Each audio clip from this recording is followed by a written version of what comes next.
equipos, en SF6, ¿qué sucede cuando llega a su vida útil? Claro. Normalmente yo era de las opositoras para usar equipos SF6, por la disposición después de los equipos del mismo SF6. Bueno, pues entonces tenemos aquí a alguien que nos va a dar una conferencia al respecto. Adelante. Muchas gracias.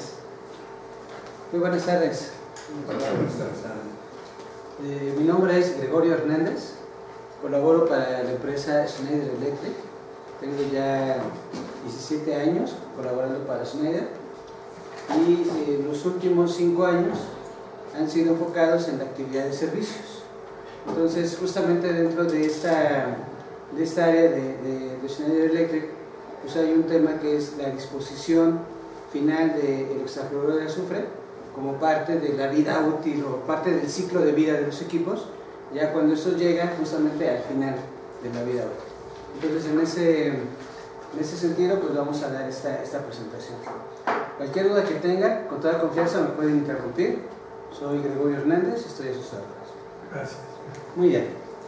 Entonces, lo que vamos a platicar el día de hoy sobre los equipos del hexafluoruro de azufre es justamente qué es el hexafluoruro, por qué utilizamos este gas en los equipos eléctricos, cuáles son las tendencias regulatorias en base o justamente relacionadas con el uso de estos equipos, cómo interviene esto también con el protocolo de Kioto, con los temas medioambientales, ¿verdad?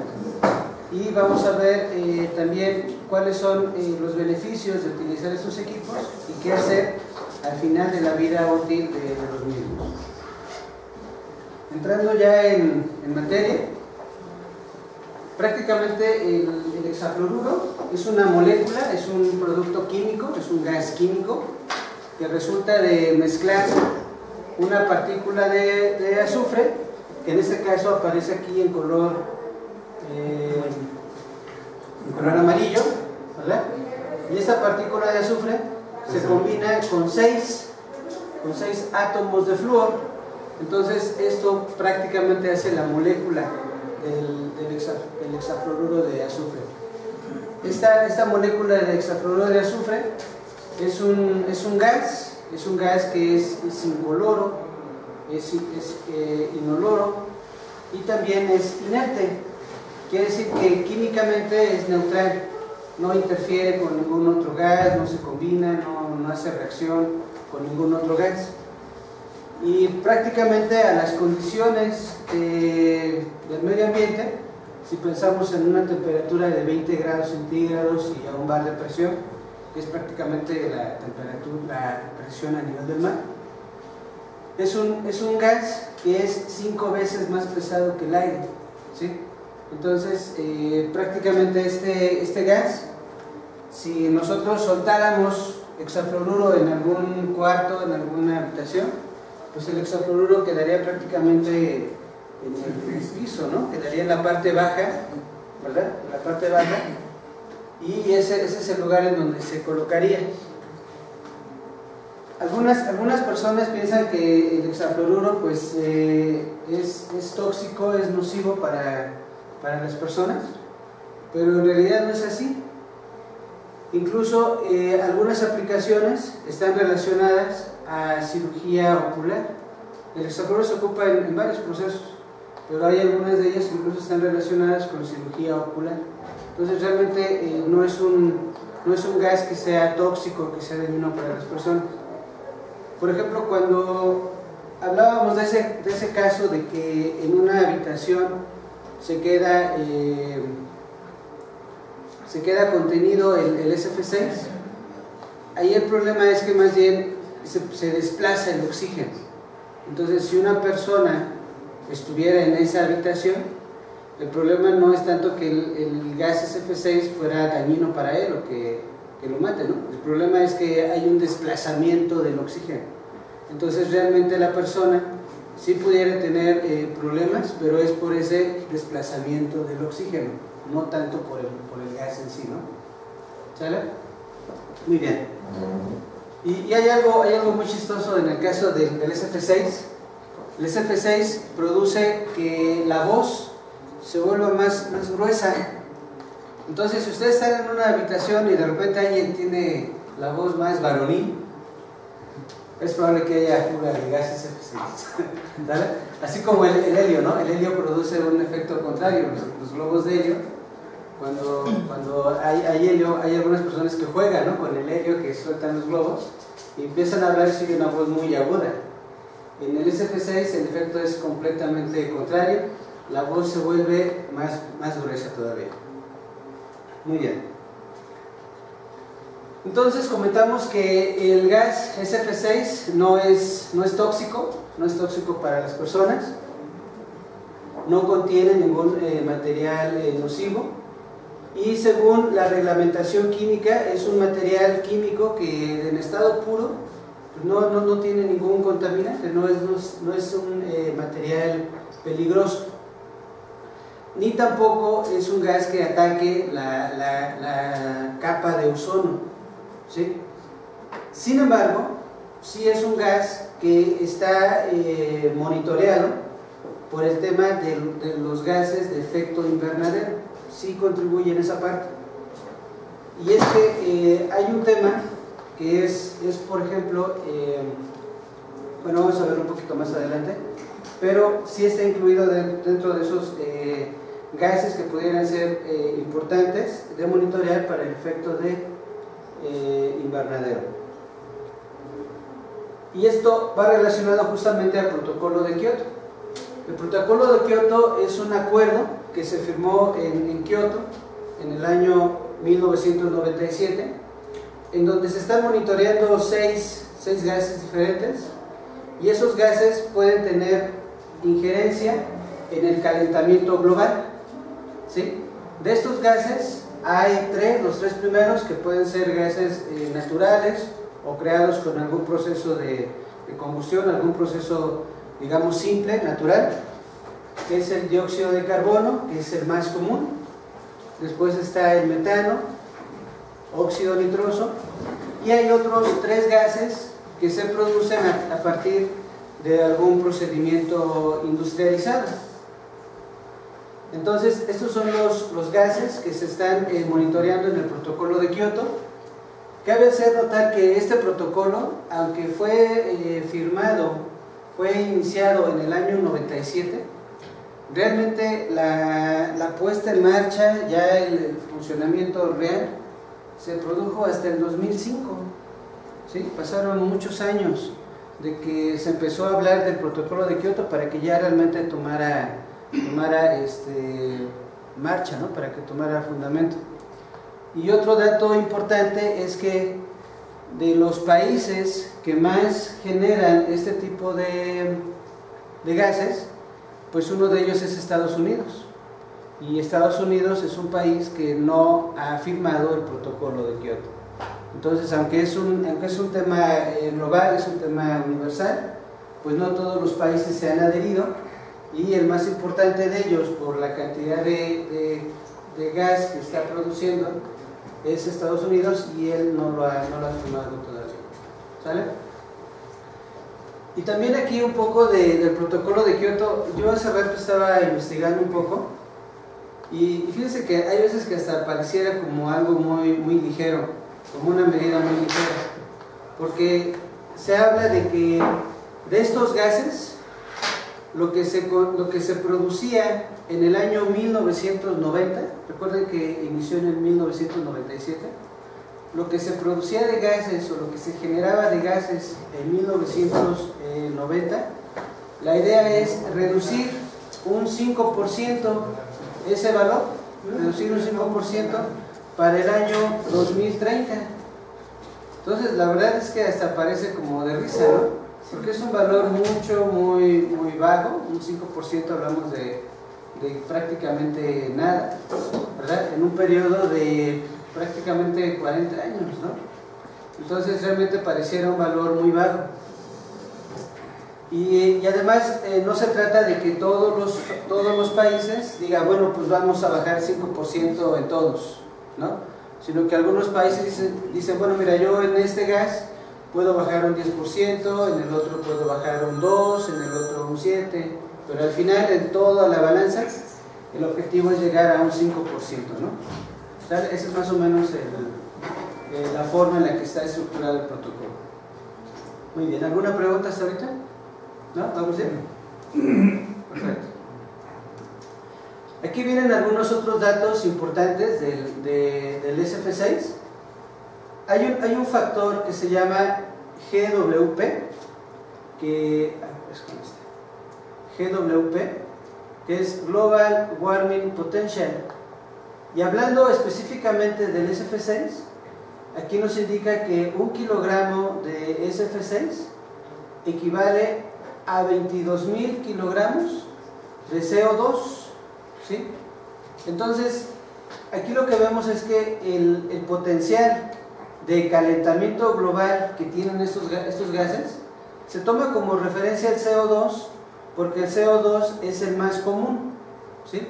De los gases de efecto invernadero que existen en la atmósfera, el CO2 ocupa el 60% de esos gases. Entonces, por eso se toma como referencia el CO2.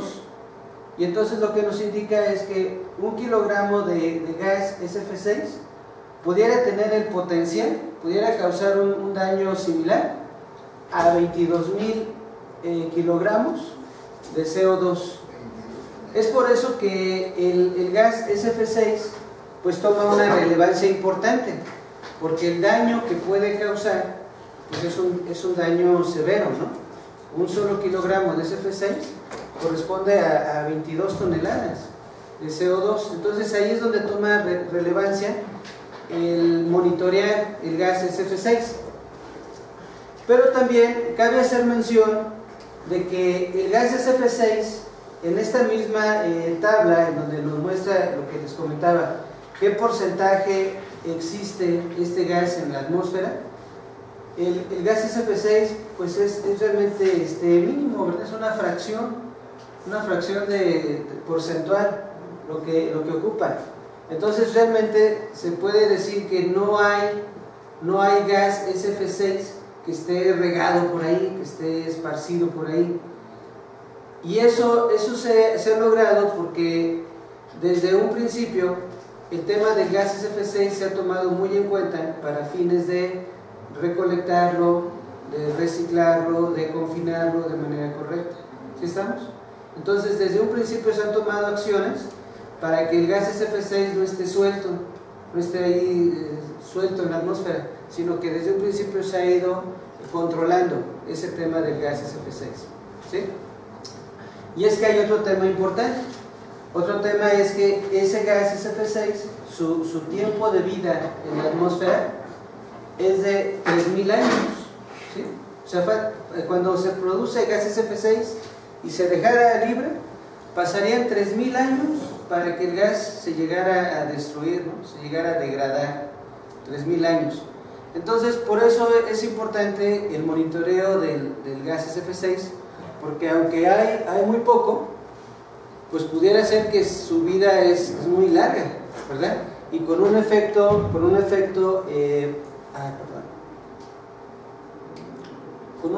de calentamiento muy alto, con un potencial muy alto. Entonces, esa situación de que su potencial de peligro es alto, su larga vida útil o su larga vida del gas también es muy prolongada, es lo que lo hace peligroso. Por eso se monitorea. Pero justamente esas acciones de monitoreo nos permiten ver que actualmente no hay mucho SF6, y no lo hay porque se ha hecho desde el principio un buen trabajo para recuperarlo, reutilizarlo y tener un ciclo de ese gas SF6. ¿Sale? Habíamos comentado que el gas SF6 prácticamente no tiene materiales tóxicos, ¿verdad? Era un gas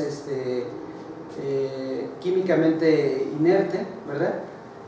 Pudiera ser que ya utilizado en las instalaciones eléctricas, en los equipos eléctricos, cuando se utiliza para hacer la extinción del arco eléctrico, si hubiera ahí algún arco, ese uso sí pudiera causar algunos contaminantes dentro del gas, ¿sí? Entonces el gas no se mantiene, hablando de los equipos eléctricos, no se mantiene siempre al 100% de pureza, digamos, sino que ya con el uso, dependiendo, y sobre todo cuando se utiliza en interruptores. Cuando se utiliza como medio aislante, realmente esa degradación es mucho menor. Cuando se utiliza en los cuerpos cerrados de los interruptores, en ese caso sí pudieran llegar a presentarse algunos elementos tóxicos, pero ya por la descomposición, por la degradación que va teniendo el gas al momento de hacer esas interrupciones. ¿Sí? ¿En qué equipo se utiliza como medio aislante? Hay algunas veces que se utilizan buses de distribución eléctrica, donde el SF6 es el aislante. En lugar de que haya, por ejemplo, hay un bus eléctrico, pero en lugar de que haya aire alrededor como medio aislante, se coloca dentro de una cámara que tiene SF6 a su alrededor. Entonces, en ese caso, el SF6 sería el medio aislante. ¿Sí estamos? Pero de todas formas iban envueltos.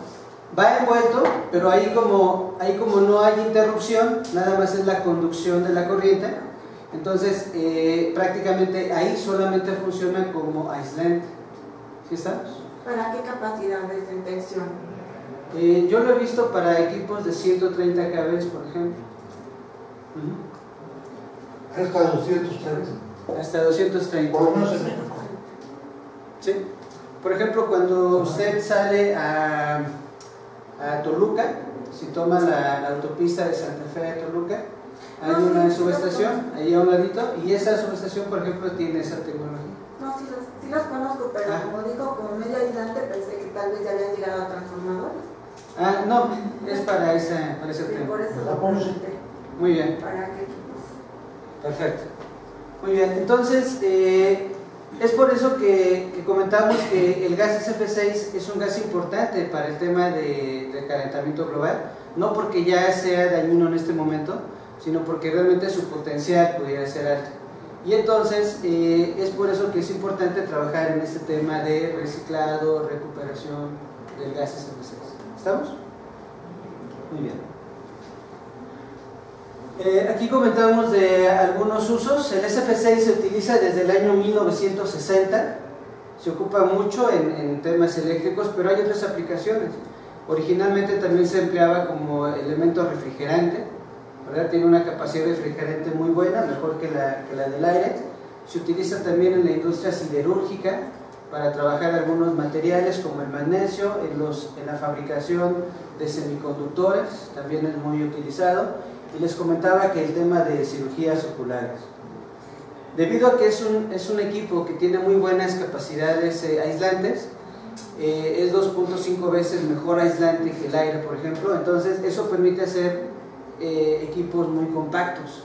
Y pues bueno, ahora que todos sabemos que el metro cuadrado de construcción es carísimo, ¿verdad?, en todas las aplicaciones, entonces tener instalaciones compactas también trae sus beneficios en el tema económico, ¿no? en el tema económico de los proyectos. Muy bien.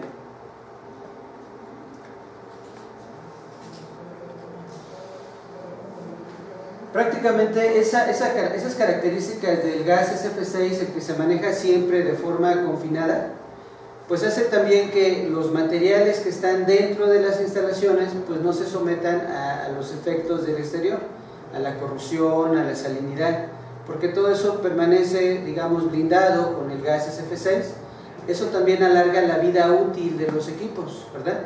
Alarga también que no tengamos contactos calientes, que no haya oxidación, rápida extensión del arco eléctrico, y todo esto pues prácticamente por el diseño de los mismos equipos y del material que se está utilizando. También son equipos que requieren bajo mantenimiento. Sí se utiliza el mantenimiento cuando hay equipos en SF6, pero su mantenimiento es más bajo, ¿verdad? Y también, por ejemplo, si llegara a haber alguna fuga de gas SF6, por lo general se puede hacer una operación más segura del equipo, a diferencia de otras tecnologías, ¿no? Por ejemplo, que cuando hay una fuga de vacío, ¿no? Cuando hay una fuga de vacío, pues prácticamente ya el equipo está inservible, ¿verdad? El riesgo es altísimo, y en cambio con el SF6 todavía se puede llegar a operar y restituir esa condición de gas SF6, salvo algunos equipos que vienen sellados de por vida. Los interruptores, por ejemplo, que les comentaba que es donde realmente se hace el switcheo, muchos de ellos ya vienen cerrados de por vida, vienen ya sellados de por vida. Entonces, en ese caso, por ejemplo, se sellan de por vida para contener una cantidad mínima. Normalmente esos interruptores traen un volumen alrededor de 1 kilo o 2 kilos.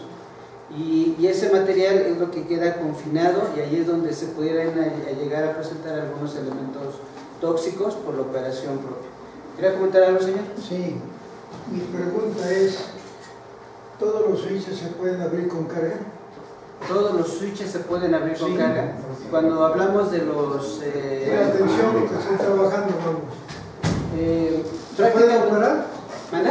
¿Se pueden operar?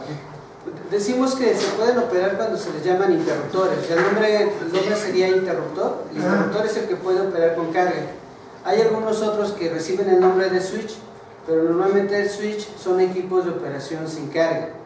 Por ejemplo, en el caso de nosotros en Schneider tenemos unos equipos que serían, por ejemplo, los interruptores LF1, que son interruptores en hexafluoruro que pueden estar operando bajo condiciones con carga, ¿no? Si hubiera alguna Porque falla, normalmente se deben de tirar las cargas para poder operarlos. Sí. Normalmente. sí, cuando es una operación controlada, sí. Cuando es una condición de falla, están capaces de abrir en Están en condición de operación. falla. Sí, depende cómo se dé la situación, ¿no? Si es algo controlado, estoy de acuerdo con usted. Normalmente se van bajando las cargas, Sí. ¿verdad? Pero si es una condición de falla, pueden operar con carga plena, ¿no? Condición de falla incluso. Ok. ¿Sale? Muy bien. Perfecto. Entonces, bueno, estos son algunos otros beneficios, igual de la parte del SF6. Nosotros como Schneider realmente tenemos tecnologías diversas. Tenemos equipos en hexafluoruro, tenemos equipos en vacío, ¿verdad? Tenemos equipos en aire. Entonces realmente tenemos una variedad muy amplia de equipos, de desarrollos. Y en este caso, bueno, tocamos el tema del hexafluoruro porque vamos a hablar justamente de su fin de vida. Pero realmente las tecnologías todas son buenas si están bien diseñadas, ¿no? Si están bien generados los diseños, todas funcionan de manera adecuada. Algunas tendrán beneficios en espacio, otras tendrán beneficios económicos en el costo de los equipos, depende, ¿no?, de qué se busque. Sí, señor. Otra pregunta más, y esa pregunta va en relación a la operación. ¿Se pueden controlar desde las subestaciones de tableros? Sí, sí, los tableros se pueden operar de forma remota. Se pueden colocar mandos motorizados para poder abrir, para poder activar los mecanismos, bobinas de apertura, bobinas de cierre. Incluso hay algunos sistemas automatizados de monitoreo de PLCs y te permiten una operación completa de la subestación. Por lo que estaba yo viendo ahí, dice operación sin carga y consecuencias de accidente. ¿En qué parte, perdón? Ahí dice la operación con las consecuencias de un accidente. ¿No es así? Ah, en esa parte. No se puede, sí, Ok. exactamente. Sí, aquí lo que nos dice esta parte es que realmente como es una envolvente metálica la que contiene el equipo, Se está encerrado, sí, está cerrado. exactamente. Entonces prácticamente esa situación de que esté cerrado pues reduce mucho el riesgo de alguna situación accidental de contacto, ¿no? Porque todo está hermético, todo está cerrado y está conectado a tierra.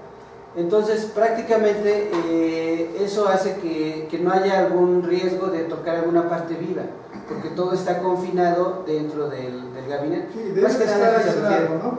Debe Sí. de estar aislado, por principio de cuentas. En segunda parte, yo me estaba abocando a la situación de un dispositivo de desconexión a control remoto.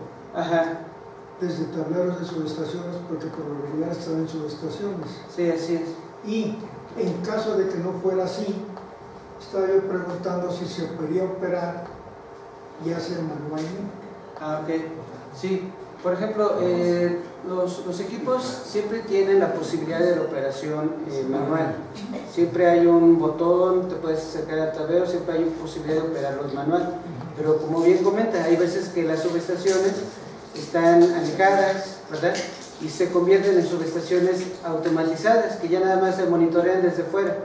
Entonces, normalmente los equipos también pueden solicitarse con esos elementos que permitan la operación remota, el mando motorizado, las bobinas y todo ese sistema de monitoreo de relevadores incluso. ¿Sí? Existen las dos formas. Muy bien. Perfecto. Comentamos que estos equipos de hexafluoruro están ampliamente utilizados mediante la norma internacional, la IEC, permite la utilización de estos equipos. Dice, hasta ahora la utilización de SF6 en equipos eléctricos sigue siendo una de las mejores soluciones desde el punto de vista del medio ambiente mundial, gracias a las bajas emisiones de gases, e incluso Schneider está haciendo también trabajo con las compañías suministradoras, que son los principales usuarios de estos equipos, justamente para hacer acciones de recolección y tener un menor impacto global. Aquí observamos, por ejemplo, una comparativa donde nos habla de un equipo que tenemos en Schneider que se llama el RM6. El RM6 es prácticamente una subestación compacta, que el cuerpo del interruptor utiliza hexafluoruro, el elemento que hace la protección, utiliza hexafluoruro, y ocupa prácticamente 1.5 kilogramos de hexafluoruro. Estos 1.5 kilogramos de hexafluoruro es una cantidad que equivale prácticamente a que un automóvil estuviera circulando 140,000 kilómetros, ¿verdad? Eso, digamos, desde el punto de vista de esa combinación de lo que vimos al principio de CPW, que era el componente potencial de calentamiento global, esa sería más o menos la equivalencia, ¿verdad? Entonces, prácticamente los equipos en hexafluoruro tienen este volumen, es un volumen realmente pequeño de gases SF6, pero sin embargo, pues sí hay que tomar cuidado de poderlo contener. Por ejemplo, actualmente en México, la legislatura sobre gases SF6 es una legislatura que está muy naciente, no está tan desarrollada. Hay mucho más legislatura en los países más hacia los polos, por ejemplo en Suecia, en Australia, ¿sí? Ahí la legislatura está mucho más avanzada, porque ahí ellos ven muy de cerca el tema de la capa de ozono, la perforación de la capa de ozono, están tomando acciones más rápidas para ese tema de calentamiento global. Para el caso de México, pues todavía pues hay algunas personas que no tienen tan bien claro, ¿verdad?, si ese calentamiento global se está dando o no, y entonces también pues las normas no van tan rápido en ese sentido. Sin embargo, pues sí va a ser cada vez más frecuente que haya normalización sobre estos temas. Sin embargo, pues ya Schneider está tomando acciones justamente para, aunque no sea algo ya legislado en México, sí poder tener una solución, una alternativa para todos los usuarios que ya utilizan el SF6. Gregorio, Sí. el RM6 es en sí nada más el medio de protección, es el interruptor cuya operación precisamente es los contactos móviles que separan, digamos, del circuito, están inmersos en RM6, ¿no? En SF6, así es. SF6, perdón. SF6. Pero esa nada más es la parte del interruptor. Ajá. Como tal, no es una subestación. Nada más es el medio de protección, si quieres, y la desconexión de la energía, digamos, del transformador, de la cometida que llega al transformador y el transformador al interruptor en alta tensión. Sí, correcto. Decir, ¿no? Ajá. Pero esto se supone que tiene todas las protecciones que debe tener la subestación, porque si está completamente cerrado, yo no voy a ver si están separados los contactos, si algo mecánicamente puede fallar dentro de eso. Ajá. No se observa, debe haber algunos indicadores, Claro. alarmas, no sé qué tanto tenga, Ajá. para asegurar ahora sí que la operación, que Correcto. no vaya en un momento dado a explotar. Supongo que eso no explota. De esa parte no sé si la vas a ver todavía. Si ese gas en un momento dado, como es inerte, Ajá. no se combina con el oxígeno, al contrario, desplaza el oxígeno, por lo tanto no puede haber explosión. Ajá. Supongo, ¿no? Pero si se llega a escapar el gas, aunque sea por pequeñas cantidades, por alguna falla, un empaque, qué sé yo, ¿no? Debe haber una alarma que nos indique que eso sale. Porque si no, en el momento en que haga un cortocircuito, algo sucede allá adentro. Por la distribución del arco, sí, al separar, aunque sea, no sé si se forma un arco dentro del mismo gas que lo inhibe, pero en esa operación hay una temperatura muy elevada que ha de alterar la constitución el química estado de la molecular del gas. Así es. Entonces, eso es lo que no me imagino cómo es. Sí, fíjate que lo que comentas, justamente cuando hay un arco eléctrico, ese arco eléctrico puede alcanzar temperaturas de 23.000 grados Celsius. Esa es la temperatura que se puede alcanzar. Entonces, efectivamente, con esos niveles de temperatura, sí puedes alterar la constitución química del gas, del hexafluoruro. Entonces, se mantiene confinado en un compartimiento muy pequeño, 1.5 kilogramos nada más de capacidad, para que justamente si hay algún deterioro sobre el gas, pues es sobre ese componente muy pequeño. Y para poder estar seguros de la operación de apertura, cierre de los contactos, empieza a llover, ¿verdad? Para estar seguros de esa operación de los contactos, en la parte frontal existe un display mímico que nos da esa referencia mecánica, pero además de ese display mímico que está ligado a la parte mecánica, tiene unas mirillas de cristal que te permiten poder ver justamente la parte de los contactos, y entonces tener una verificación visual de que si esos contactos están abriendo y cerrando de manera correcta. Entonces sí se ha ido, sí se consideraron esos elementos que tú ahorita planteas para justamente el diseño del equipo. ¿Sale? Muy bien. Esta es parte de las normas que les comento. La verdad es que no tiene mucho caso leerlas, pero pueden ver que incluso las normas no son tan viejas, ¿verdad? Hablamos de normalización que nos habla por ahí del 2007, del 2008, ¿verdad? Un poco relacionado al cuidado, a la recuperación del gas SF6, a llevar un control muy preciso del consumo de gas, ¿verdad? Cuando se está inyectando, cuando se está recuperando. Y observen que los países que están aquí participando en esa legislación son principalmente países en los polos, ¿verdad? Porque justamente ellos son los que están viendo más de cerca ese tema del calentamiento global y que ya pues hay repercusiones en sus países, ¿no?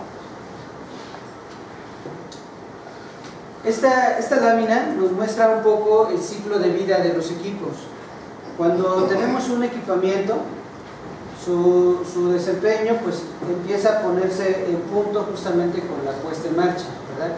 Los ajustes, la calibración, y entonces logramos un alto desempeño de los equipos. Con el paso del tiempo, ese desempeño pues puede ser que empiece a decaer, ¿verdad? A menos de que le estemos dando un mantenimiento continuo. Si le damos un mantenimiento, ese desempeño se va a ir justamente manteniendo, ¿verdad? Si llegara a haber alguna disminución, alguna falla menor, bueno, pues incorporamos alguna refacción, alguna reparación y seguimos con el equipo a menos de que haya una falla muy fuerte, ¿no? Y finalmente también pudiéramos ser que ese equipo se requiriera aumentar sus capacidades. Entonces aquí vendría el tema de la modernización. Prácticamente la modernización o al final de la vida útil es cuando empieza a jugar el tema de la actividad de fin de vida. EOL es justamente la actividad end of life, que es el fin de vida de los equipos. Y es aquí donde vamos a hablar con más detalle del fin de vida del SF6. ¿Sí? ¿Quería comentar algo? Sí, ¿cuál es el tipo de mantenimiento que le das a ese equipo? Si estabas comentando que es casi libre de mantenimiento. Sí, por ejemplo, el mantenimiento por para ejemplo, los... al RM6 que manejamos. Sí, al RM6. El mantenimiento más común para los RM6 son justamente los temas de mecánicos. Normalmente tienen un sistema que permite abrir, cerrar el equipo, entonces hay que darle lubricación a esos elementos. Hay veces que se hace la operación remota. Es que son compactos, ese equipo es totalmente compacto, ¿sí? Y hermético, o sea... Son muy compactos.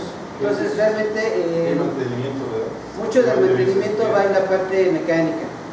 Así es. Verificar los enclavamientos, toda la parte mecánica que también hay que verificarla, no nos podemos confiar.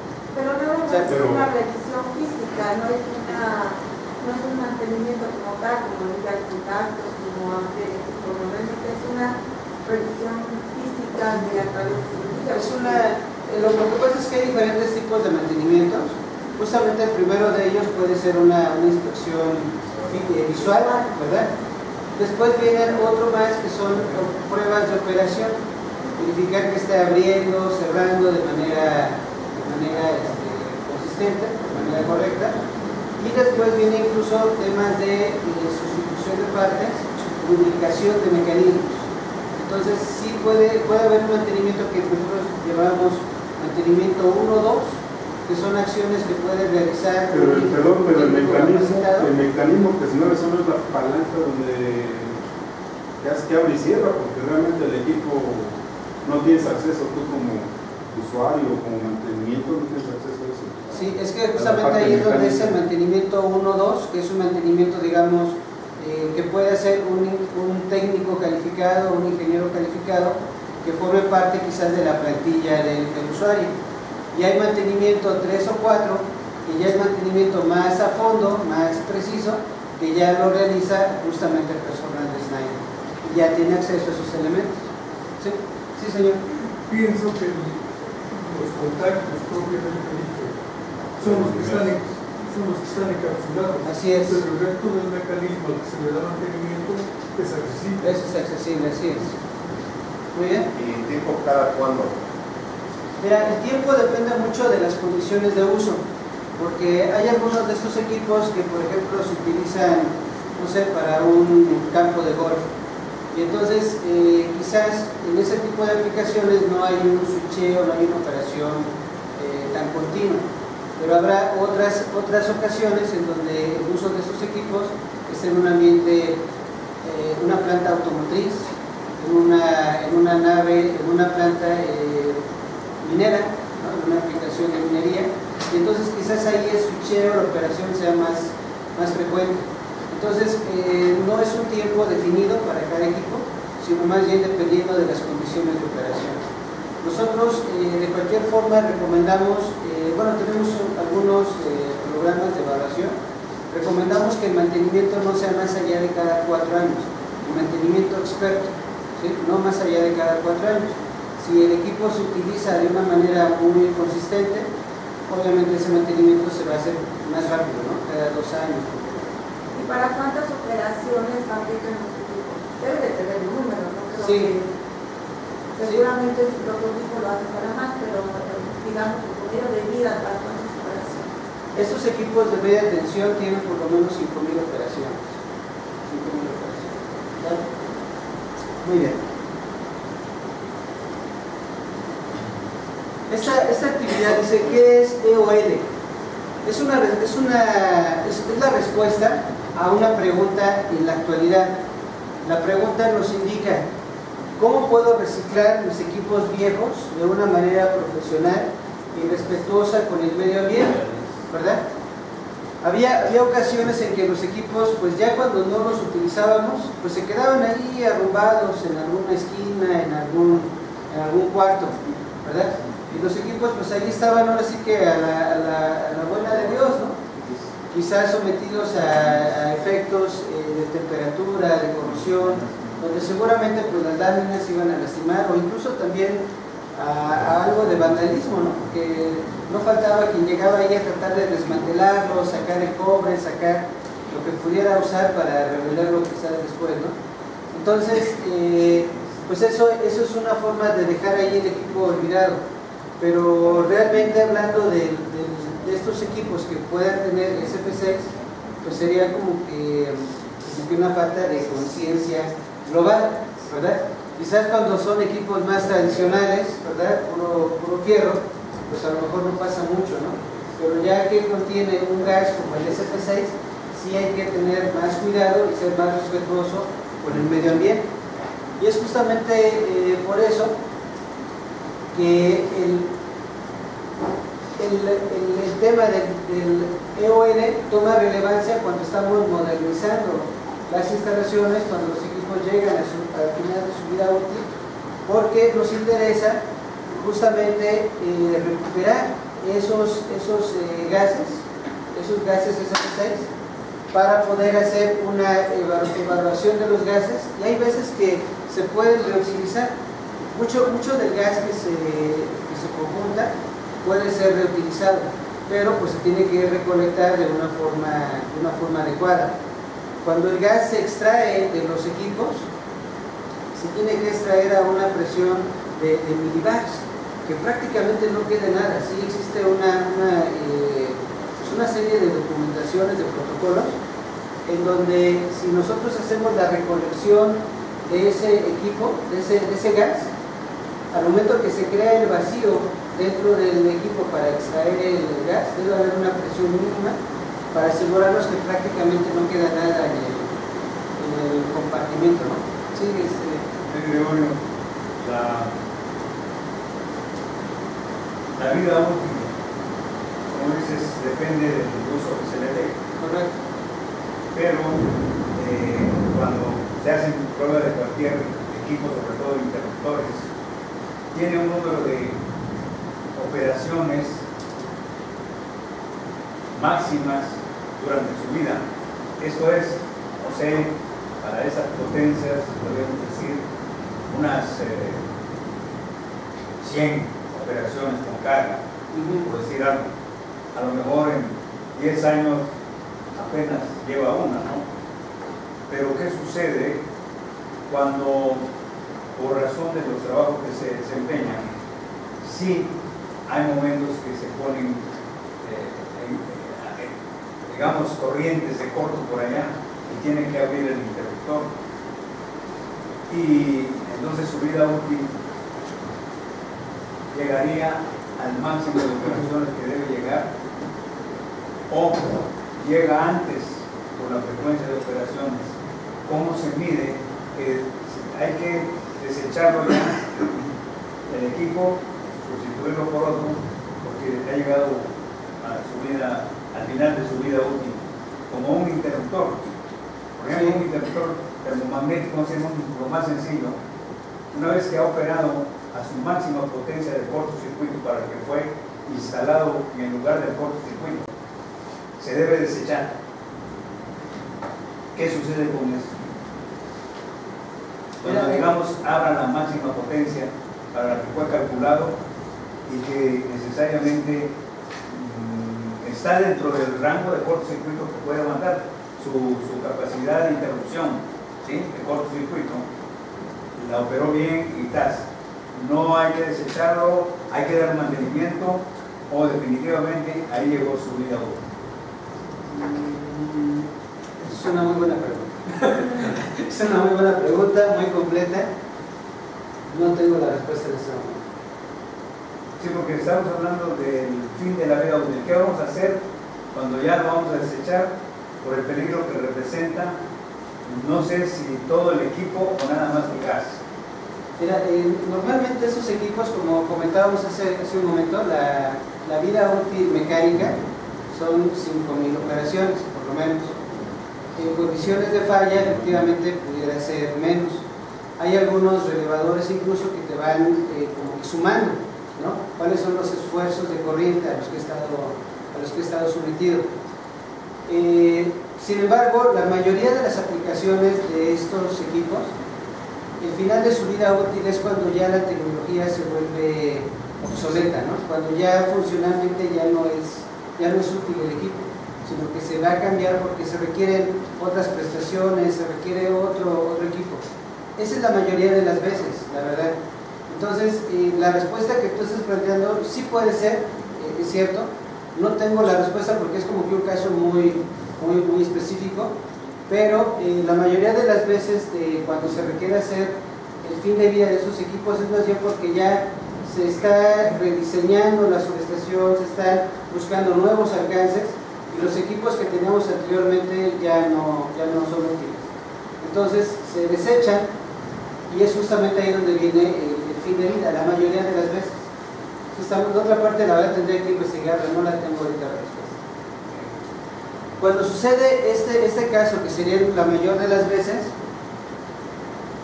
lo que hacemos nosotros principalmente es asistir al sitio para hacer justamente la recolección del SF6, ¿verdad? Dependiendo en qué condiciones esté, porque hay veces que lo que nos entrega es justamente un tablero. Nos entregan un tablero donde adentro está el cuerpo, el corazón del interruptor, y hay cobre, hay aluminio, hay plásticos, ¿verdad? Entonces normalmente esto se desmantela y se reserva únicamente la parte activa. Esa parte activa se lleva a los centros de extracción del SF6, ¿verdad? Aquí es justamente donde se extrae el gas. Se evalúa que la extracción de ese equipo, de ese gas, nos llega a un tema de milibars. No me acuerdo ahorita el valor, que son 10 milibars, el valor de vacío que se crea en ese contenedor. Y ya que el SF6 fue llevado a una botella, está resguardado en una botella, todavía incluso el cuerpo del equipo es sometido a un proceso de neutralización de residuos. Entonces, ese gabinete o ese contenedor que tenía el gas es sometido a un proceso de neutralización y el gas que fue recuperado, un 98% de ese gas es todavía reutilizado. Sí, señor. Esos residuos que usted comenta son carbón por la cuestión del arco, por quemar el gas. Porque debe de existir algún deterioro. Sí, sí existe. Y ese deterioro debe de estar conservado en el fondo, por lo regular todos esos equipos. Por lo general, lo que se crea es la descomposición del SF6, produce ácidos con la alta temperatura del arco eléctrico. Lo que se produce es la descomposición del SF6 en ácidos. Entonces es una contaminación del propio gas, pero es más bien hacia el tema de ácidos, no tanto de carbonos. Ácidos porque de sulfuro. Sí, son cosas que ya son inservibles. Sí, así es. Pero indiscutiblemente esos residuos que se convierten en ácidos, ¿qué tan peligrosos es manipularlos? Eso sí es peligroso, por eso se lleva justamente a un centro adecuado, por eso se neutraliza. Ya que el tanque fue prácticamente vaciado a esa presión de milibars, se neutraliza el interior del tanque y eso se queda confinado. El gas sí se reutiliza, pero ese elemento queda confinado, pero ya neutralizado. Es como el instrumento 40 que hay, que tiene que tener unos contenedores y aislado totalmente. Por eso es que preguntaba qué tan peligroso y contaminante puede ser ese residuo. Ese residuo sí es contaminante, pero justamente por eso se confina. Y es prácticamente lo que queda confinado son nada más los cuerpos, los puros corazones. Ahora, ¿a dónde se va a conservar esos desechos? Aquí lo que hacemos nosotros, incluso ahorita vamos a ver un video, porque realmente es un trabajo conjunto, no es un trabajo exclusivo de Schneider, es un trabajo conjunto que tiene toda una serie de protocolos y hay empresas dedicadas justamente a hacer esa confinación de gabinetes. ¿Sí? Muy bien. La carcasa donde está contenido el gas, bueno, supongo que son las cámaras donde están las botellas o como le quieras llamar, ¿de qué material son? La mayoría de ellos son de un poliéster con fibra de vidrio. Es una caja moldeada, poliéster, fibra de vidrio, que es eléctricamente es aislante y mecánicamente es muy robusta, muy fuerte. Pero esa que veía yo como cajita, Ajá. ¿es una cubierta de protección exterior de metal? Yo creo que nada más... Esa cosa café que se ve. Esa cosa café nada más es el soporte mecánico de los elementos de operación, solamente para la parte mecánica. Pero sí es metal, Esa sí es metal, lo que se ve aquí enfrente, este sí es metal, pero es solamente metal para la parte mecánica, para los mecanismos. Sí. Lo demás que se ve café es plástico. Lo que se ve café es esa fibra de vidrio como de este. vidrio. Exacto. Gracias. Muy bien.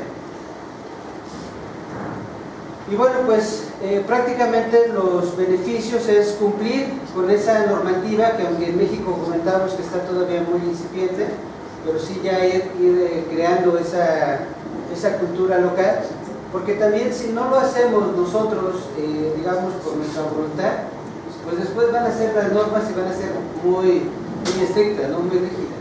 Entonces más vale ser proactivos y poder ir cumpliendo ese aspecto normativo que a lo mejor en otros países ya existe y que en México ya tenemos la solución para hacerlo, ¿no? También tenemos el tema del compromiso medioambiental, ¿verdad? Hay empresas que también están buscando certificaciones de empresas verdes, ¿verdad?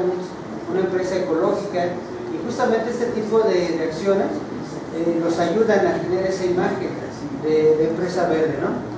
Cuando nosotros tomamos ese gas SF6, entregamos al usuario un certificado de que el gas ya fue tomado, de que ya está en la responsabilidad de Schneider y que ese gas va a ser analizado para que sea reutilizado o sea destruido de una forma correcta, ¿sí? Entonces, desde el punto de vista ecológico, también ya la empresa dice, pues yo ya estoy protegido porque ya me deshice de mi gas de forma correcta, ¿no? Muy bien. Este es un caso de éxito que hablamos de Francia.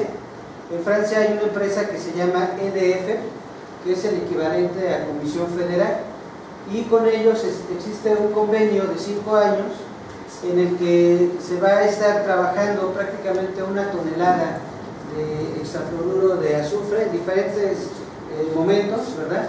Algunos equipos que se van a obsoletar, algunos que ya tienen resguardados, ¿verdad? En diferentes momentos, manejar 1 tonelada de hexafluoruro de azufre para el tema de la confinación final del mismo. En México también tenemos ya trabajo hecho, ¿sí, verdad? Tocaste en la lámina anterior tocaste un tema bien importante. Hay unos equipos, ya que hablaste de este, hay unos equipos que en el 2009 una empresa asiática quería entregar unos equipos, unas subestaciones de transformado, nada más los interruptores. Y estos en los contactos tenían aluminio cobre. Y en su momento yo trabajé en el Luz y Fuerza, fueron rechazados, fueron rechazados. Número 1 por el pangalónico, por el calentamiento de los contactos. Sin embargo, bueno, desapareció la luz y entraron a hacer. ¿Sabes tú de eso? ¿Qué sucede? ¿Cuál es el efecto? Porque tú lo acabas de mencionar. Hay problemas, ¿sí? De calentamiento. Entonces, en esos estrés, obviamente ya no se va a configurar igual. Y esos equipos entraron hasta donde tengo entendido. Entonces, ¿sabrás tú algo al respecto? Porque esos internos son del Medio Oriente, cuando son asiáticos. Mira, normalmente cuando se hace la recuperación del gas SF6, ese gas es sometido a un proceso químico para analizar justamente su integridad. De ese proceso químico, nosotros tenemos la estadística de que un 98% sí se puede reutilizar, se puede hacer un cierto trabajo para reutilizarlo, y hay un 2% que de plano no, queda mucho muy degradado y ese prácticamente se destruye. Entonces, yo pienso que por ahí debe estar la respuesta. Sí, seguramente debe estar la respuesta por ahí, porque seguramente tuvieron problemas, no creo que estén, no sé si los sentaron, si los desconozco. Sin embargo, sí tenían que haber tenido problemas. No cumplían con la norma, con la ISD, no cumplían, por supuesto, con la especificación de la puerta, fueron rechazados en su momento, digo, te digo porque yo lo viví, estuve ahí, pero bueno, después se vino todo lo que sucedió y usted siempre hago, y que bueno, ¿qué sucede? ¿Cuál fue la reacción de este par galvánico con el SFC? Eso yo creo que sí es motivo de un buen análisis. Claro que sí. Porque se supone que los equipos fueron probados prototipo, en el cortocircuito, en pruebas de impulso por rayo, por maniobra, porque eran para 400 kV, por rayo, por maniobra y todas las eléctricas. Sin embargo, sí había un calentamiento. Seguramente. Muy Es bien. interesante saber qué sucedió o cómo reaccionaron, cuál es finalmente la reacción química que pudo haber sucedido a veces. Sí. ¿Motivo de explosión? ¿Motivo de qué? También aquí en México les comentaba que teníamos algunas historias con este tema, con el SF6. Hemos hecho ya trabajos en industrias públicas, en industrias privadas. Hemos recuperado gas SF6 de instalaciones de Pemex, en Dos Bocas, por ejemplo, en el norte también, en Reynosa me parece. Hemos ya recuperado de ahí gas SF6. También tenemos en varias empresas privadas, en la industria textil, en la industria automotriz, hay diferentes casos ya en México, y para diferentes equipos como el RB6, el FLUAR, el EOX, y también incluso ya en contenedores. Hay clientes que ya tienen el gas SF6 ya en contenedores, y también dicen, ¿sabes qué? Pues yo lo tengo allá arrumbado desde hace 5 años, quiero que ya te lo lleves. Entonces hay diferentes esquemas con los que hemos trabajado ya esta parte del SF6 ya en México, ya con experiencia local. ¿Sabes? Muy bien. Y pues bueno, se puede reutilizar. Realmente hay un ciclo para todo este equipo, este tema del fin de vida del SF6. Ya vimos que hay mucho gas que se puede reutilizar nuevamente en equipos eléctricos, en algunos otros procesos, ¿verdad? Se puede ir utilizando. Nosotros ya tenemos en México la oferta para poder hacer este trabajo, y pues ahora también parte que las propias empresas hagan conciencia y también puedan ellos motivarse a hacer justamente el confinamiento ecológico del gas. Vamos a presentarles un video que nos va a ayudar nuestra señorita Male.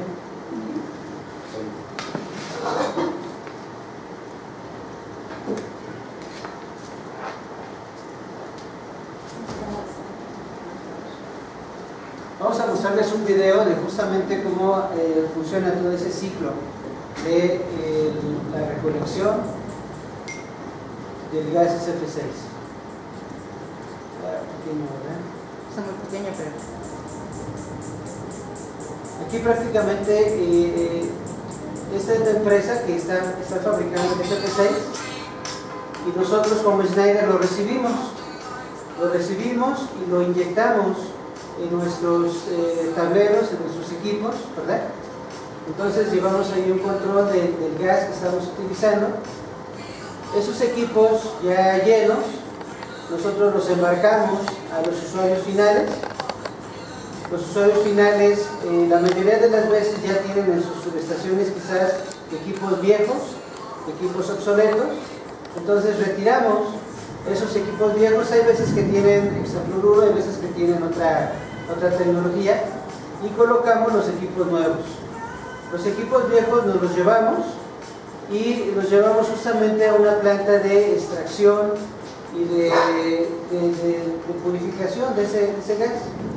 Entonces extraemos, desmantelamos los equipos, toda la parte de metálica, plásticos, hasta quedarnos nada más con el puro corazón. Extraemos ese gas a esa presión de 10 milibars como presión mínima, ¿verdad? Y ya el gas que fue recolectado de esos equipos, regresamos justamente con el fabricante del SF6. Ellos prácticamente lo que hacen es someter a ese gas a un análisis, la parte que puede ser tratada, ¿verdad?, para convertirse en gas limpio, pues entonces ellos la tratan y la vuelven a envasar como en gases nuevos. Ahí prácticamente se queda el 98% del gas. El otro 2% es lo que justamente se detecta que ya está muy contaminado, muy dañado, y eso es lo que prácticamente se... ¿Y dónde está destruye. esta planta de reciclaje? Nosotros trabajamos con diferentes organizaciones. Tenemos algunos partners en Estados Unidos, tenemos partners en Europa. Prácticamente para lo que hacemos aquí en México, nosotros hacemos la recolección de ese gas. Normalmente lo vamos concentrando, lo vamos consolidando y hacemos un envío después a esa compañía para que ellos ya le hagan el análisis y le hagan la confinación del gas. No está aquí en México. No está aquí. Realmente es un trabajo que en este caso sería multinacional, en este caso México, Estados Unidos, pero la ventaja es que ustedes solo tienen un interlocutor. Cuando lo hacen con Schneider, solamente hablan con nosotros y nosotros también les entregamos el certificado de destrucción. Ya no tienen que hacer ningún trámite de andar recolectando, de andar mandando, de todo eso. Realmente cuando nosotros hacemos un partner, hay una serie de procedimientos que tienen que ser certificados, que tienen que ser evaluados para asegurar que ese partner cumpla, ¿no? Que cumpla con toda la normatividad. La normatividad, ¿sí? Que luego resulta que los encuentros de Veracruz enterrados, ¿no? A nosotros tardamos en ese proceso de estar validando al partner, nos tardamos cerca de casi un parto, como 9 meses. Casi un parto nos tardamos, y de cualquier forma se hacen evaluaciones cíclicas, ¿no? Repetitivas. ¿Sí? Gregorio, y aquello que ya no se puede recuperar, ya no se puede purificar, que dice que es el 2%, ¿a dónde se va? Ese 2%, justamente también dentro de esos procedimientos de trabajo, es el propio partner el que se encarga de resguardarlo. Él ya tiene sus sitios para depositar ese 2% que no se puede utilizar. Lo tienen que poner en la madre tierra, ¿no? Sí, lamentablemente sí. No. Lamentablemente sí, pero bueno, ya en una zona controlada y resguardada. ¿Sabes? Muy bien. Igual que los accesorios y los componentes, igual ustedes tienen algún lugar para disponer de ellos, o confinarlos, o qué hacen con ellos. Normalmente esos equipos, ya que están neutralizados, se trituran. Se trituran y se desecan. Esta fibra de vidrio la destruye. Sí, se destruye. Esa ya no se reutiliza. Muy bien. Muy bien. Bueno, pues prácticamente pues eso es lo que yo traía para compartir con ustedes el día de hoy. Les agradezco mucho su participación, sus preguntas, ¿verdad? Los planteamientos que hacen. Espero que me queden ganas de volver. No, por supuesto, claro que sí. Muchas gracias por su ánimo, por esa interacción que tienen. Muchísimas gracias.